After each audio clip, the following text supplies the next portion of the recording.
ایک جملہ جو اکثر سننے میں آتا ہے اور کافی بحث بھی ہوتی ہے اس پر، جی یا علی مدد، جی تو کیا یہ اللہ کو چھوڑ کر کسی اور کو پکارنا ہے؟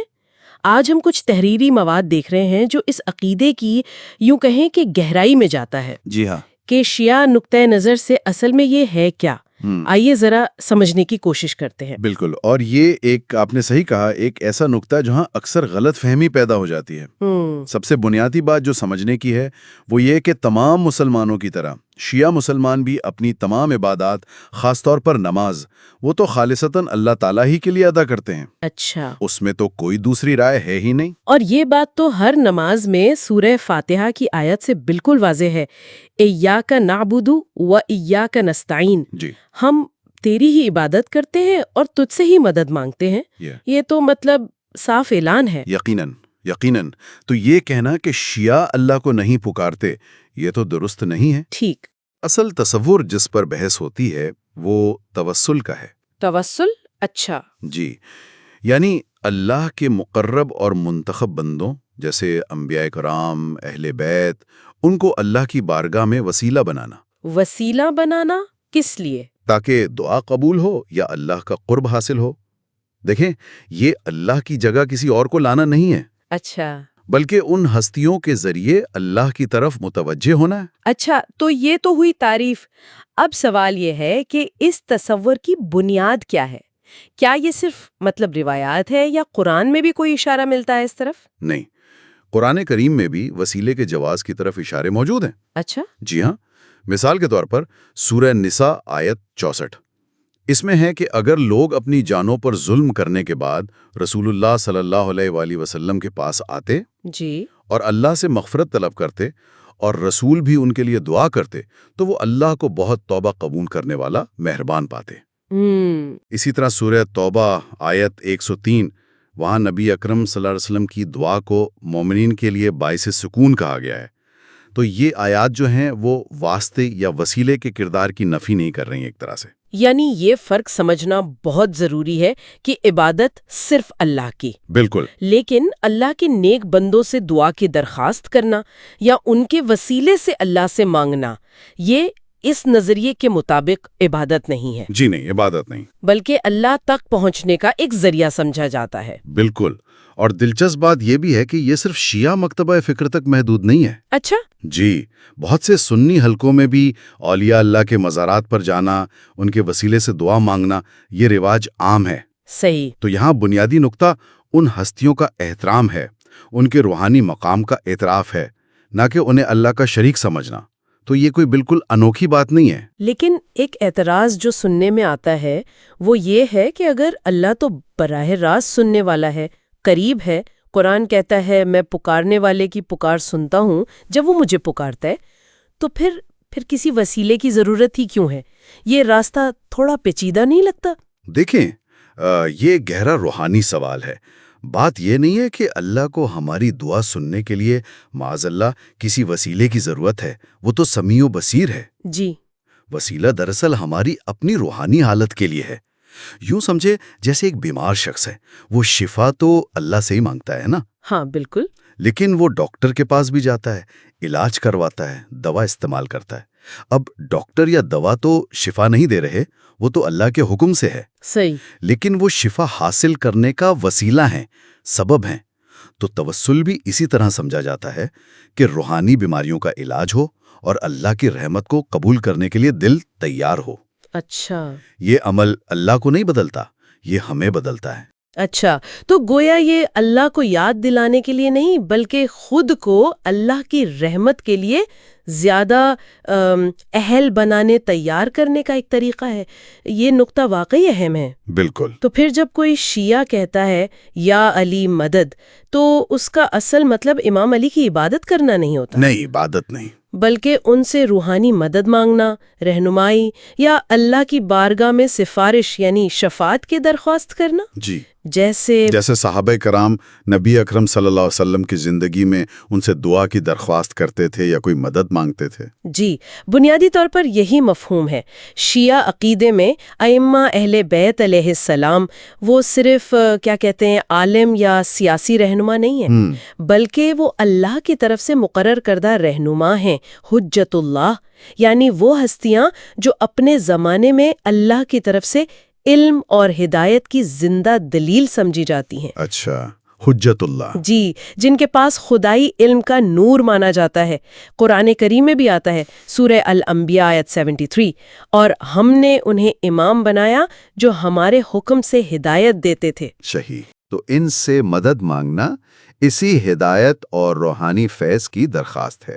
تو اس نظریے کے مطابق جیسے نبی اکرم اللہ تک پہنچنے کا ایک راستہ اور وسیلہ تھے، اسی طرح ائمہ علیہ السلام بھی ہدایت اور قرب الہی کا وسیلہ ہے۔ شیعہ نقطۂ نظر سے بالکل، ان کا کردار صرف ماضی کا نہیں سمجھا جاتا بلکہ ہر زمانے میں جاری رہنے والا۔ اچھا، وہ اس بات کو یقینی بناتے ہیں کہ قرآن اور دین کی تعلیمات زندہ رہیں اور وقت کے تقاضوں کے مطابق ان کی صحیح تشریح ہو، رہنمائی فراہم کی جائے، اور یہ ذمہ داری ہر دور میں وقت کے امام کی سمجھی جاتی ہے۔ دیکھیں، ذرائع یہ بتاتے ہیں کہ وہ صرف روحانی پیشوا نہیں ہیں۔ اچھا، جی، بلکہ انہیں اپنے زمانے کے لیے یعنی موجودہ دور کے لیے مذہبی تعلیمات کی تشریح کا ایک طرح سے الہی اختیار حاصل سمجھا جاتا ہے۔ تاکہ وہ جو الہی کلام ہے یعنی کتاب وہ ہمیشہ زندہ رہے، متعلقہ رہے۔ بالکل، یہی تو مرکزی نقطہ ہے۔ امام وقت کو وقت کے جو چیلنجز ہیں نا، ان کے مطابق رہنمائی فراہم کرنے والا مانا جاتا ہے۔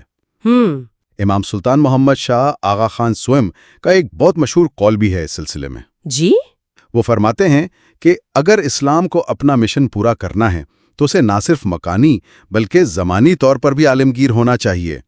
اپنے زمانے کے فرزند رہو۔ واہ، اپنے زمانے کے فرزند رہو، گہری بات ہے۔ جی، اس میں یہی پیغام ہے کہ الہی رہنمائی کوئی جامد چیز نہیں ہے، بلکہ وہ انسانیت کے ساتھ ساتھ ارتقا پذیر ہوتی ہے۔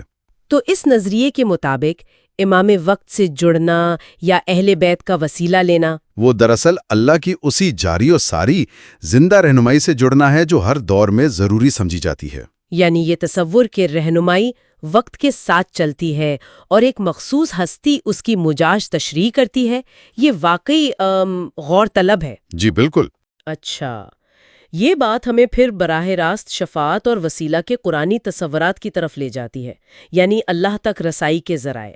ہاں، قرآن اس بارے میں کیا کہتا ہے؟ جی، مثال کے طور پر وہ سورۃ النساء کی آیت 64 کا ذکر ملتا ہے۔ جی ہاں، یہ آیت یعنی 4.64 بہت اہم حوالہ ہے۔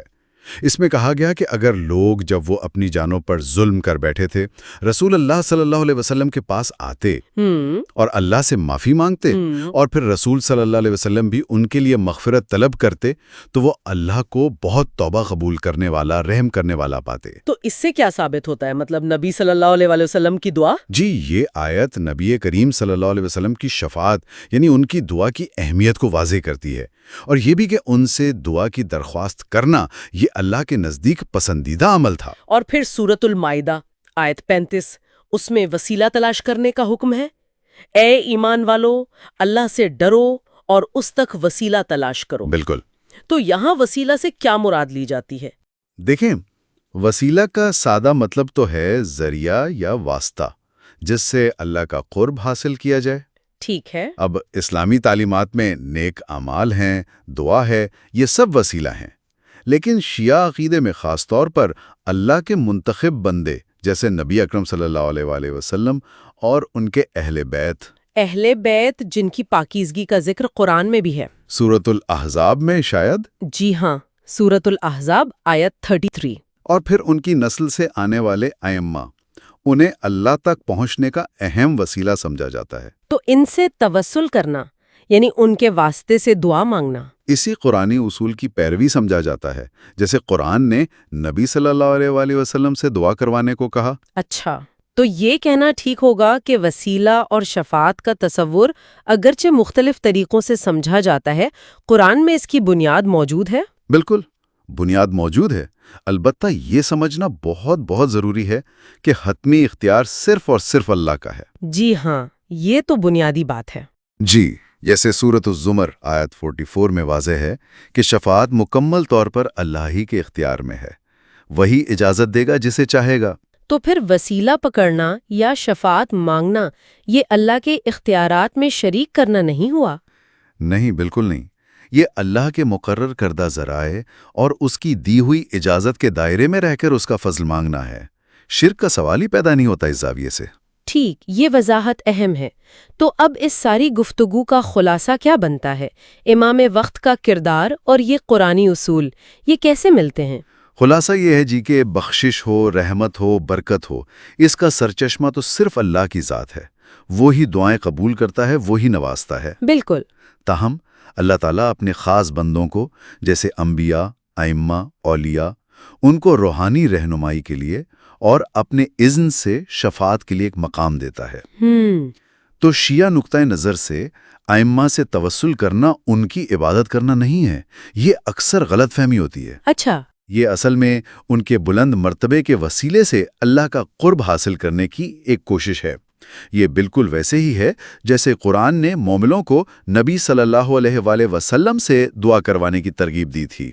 اور اسی اصول کو وہ اہل بیت اور ائمہ تک بڑھاتے ہیں۔ جی ہاں، جن کے مقاموں اور پاکیزگی کو خود قرآن نے بیان کیا ہے۔